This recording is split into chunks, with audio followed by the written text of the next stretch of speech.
आज चाहिँ यो भ्लग्स किन बनाउनु भन्दाखेरि चाहिँ मेरो साथी साक्षात्लाई मैले आज कति दिन बाद भेटेँ, त्यही कारण यो अब मेरो फर्स्ट युट्युब च्यानलको फर्स्ट भ्लग भएर चाहिँ उहाँलाई अलिकति मैले हेल्प अनि सपोर्ट मागिरहेको छु र साक्षातले उहाँको अलिकति इन्ट्रोडक्सन।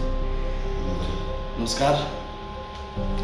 र सबैभन्दा पहिला त म मेरो साथी गौरजलाई धन्यवाद दिन चाहन्छु, किनभने उहाँले मलाई उसको च्यानलमा इन्भाइट गरिदिनु भएकोमा। र मेरो परिचय भन्दाखेरि चाहिँ मेरो नाम चाहिँ साक्षात सुब्बा हो र म चाहिँ सुनालादेखि 12 किलोमिटर तल मुन्डाकोटी चिया बगान भन्छ, म त्यहाँबाट बिलङ गर्छु।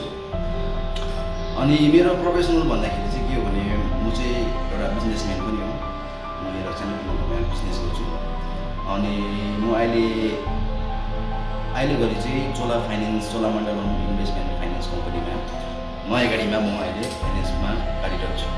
अनि यो च्यानल हेर्नुभएका सम्पूर्ण मेरा नेपाली दाजुभाइ दिदीबहिनी साथै मेरा गौरजको साथै मेरो साथीहरूलाई के भन्न चाहन्छु भने मेरो साथीको च्यानलको नाम चाहिँ देशभक्त च्यानललाई चाहिँ मेरो साथीहरूले गएर उसको च्यानललाई लाइक सेयर एन्ड सब्सक्राइब गरिदिनुहुन्छ भने म यहाँबाट अनुरोध गर्दछु। साथै म मेरो वाट्सएप स्टेटसमा पनि उसको लिङ्क हालिदिन्छु, त्यो लिङ्कलाई पनि गएर लाइक सेयर एन्ड सब्सक्राइब गरिदिनुहुन्छ भने म यहाँबाट अनुरोध गर्दछु। अनि धेरैभन्दा धेरै हाम्रो साथीको च्यानललाई सबैले मिलेर अगाडि बढिदिनुहुन्छ म यहाँबाट अनुरोध गर्दछु। धन्यवाद।